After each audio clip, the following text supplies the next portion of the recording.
what would the effect upon our culture or society be, do you think? And secondly, do you think it's even possible that that'll ever happen?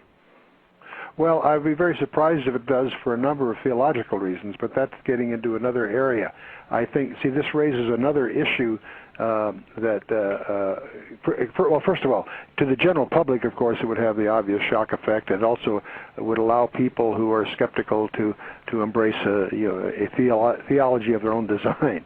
But what it would have for someone that has a biblical perspective, it would cause a re-examination of the possibility of a gap between the first two verses of Genesis, the so-called gap theory. It would get into the whole issue of the fall of Satan and what the judgments that accompanied that. Jeremiah 4 and Isaiah 45 and 48 in that range have impact on this.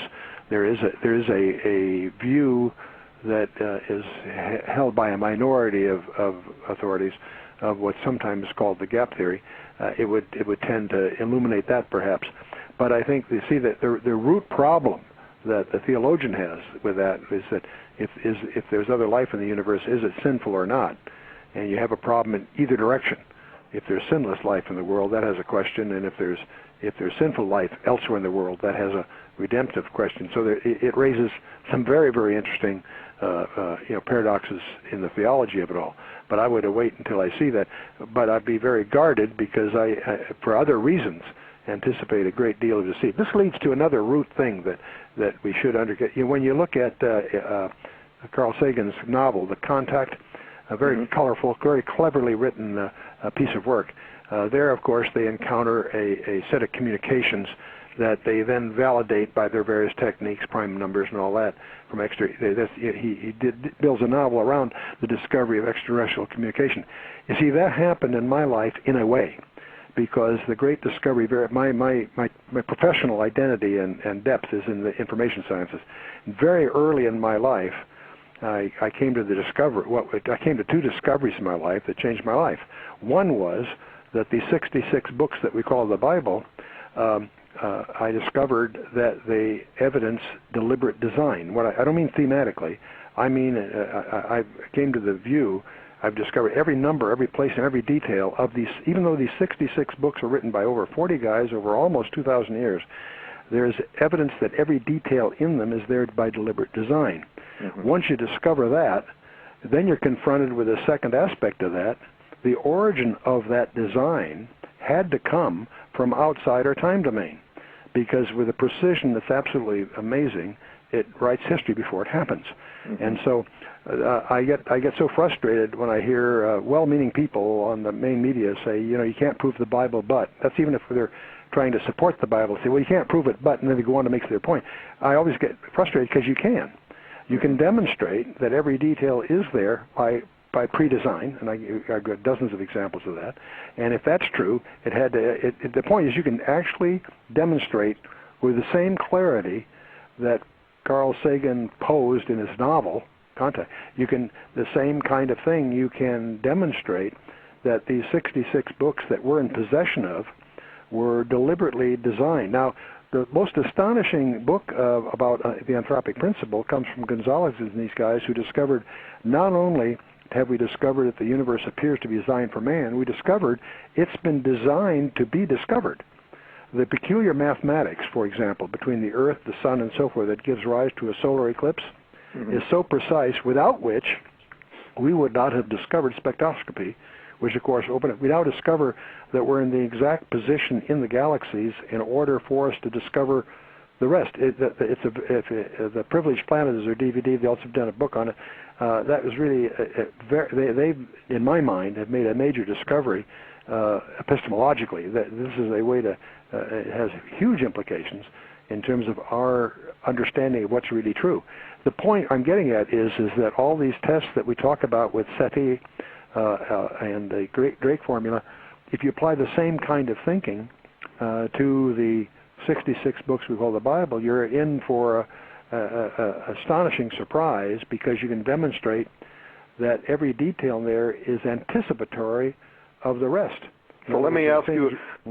So let me ask you a question about this. Does the Bible have anything to say about these extraterrestrial intelligences that we are trying to peel the lid back on tonight. Some people believe that these this so-called extraterrestrial contact, both ancient and modern, is actually related to something the Bible deals with, these ancient beings known as the Watchers.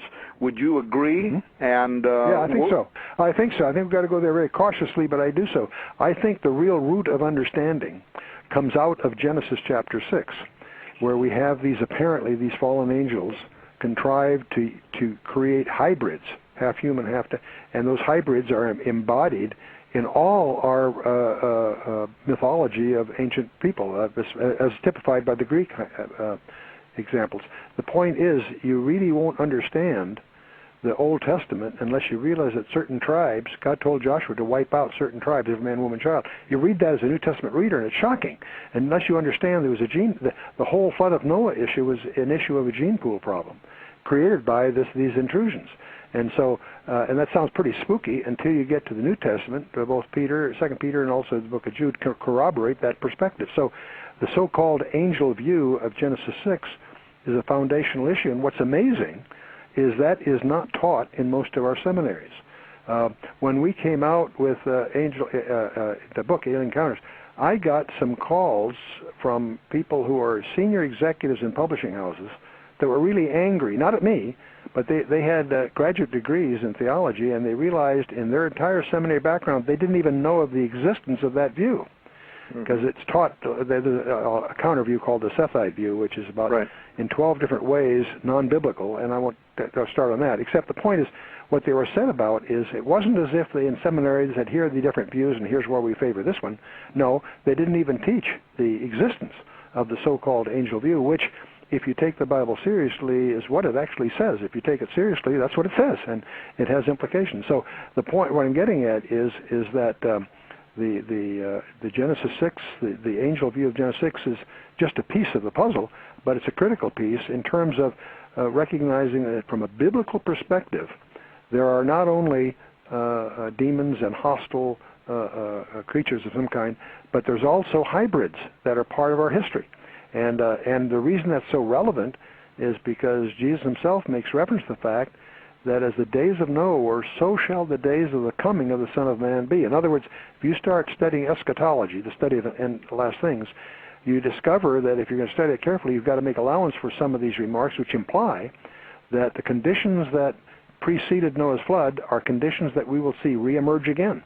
And so that's one of the reasons that this whole area of UFOs and what have you is a relevant area of inquiry for people who do take the Bible seriously. And that's, again, that leads to why we undertook to do the book. Dr. Eastman and I did the Alien Encounters book for that reason. But our initial targeted goal was the biblical reader, not the, we broadened the horizon for obvious reasons because it turned out to be very fruitful to do that. But we regard that as a critical background. You will not understand the Old Testament unless you really understand Genesis 6, and I don't think you really fully appreciate what Jesus is saying in Matthew 24 unless you understand Genesis 6. So Genesis 6 turns out to be a key part of it. One of the supporting things, of course, that I also found, and we don't place anything on a par with the Bible, with the authority of the Bible, but all of the extra biblical texts, the pseudepigraphical, all of these ancient records support the angel theory, and you'll never find anything in there that's supporting the Sethite view. So for me, that also meant that there was a general consensus of ancient knowledge that understood what had happened, and it was in support of the biblical record. The English theologian George Hawkins Pember has a 1876 masterpiece, Earth's Earliest Ages. He broke down the days of Noah prophecy, and he said that the final thing would be the return of the spirits of the Nephilim, the appearance upon earth of beings from the principality of the air, their unlawful intercourse with the human race. Was this an early vision of what, like some kind of an alien invasion of the earth, a reemergence of the same spirits that probably are involved with what many people in the study of alien abduction phenomenon are looking at? I want to get your quick answers on these. We got about we got about 3 minutes, and then we're going to have to bring you back because we absolutely are just in the middle of the fire now.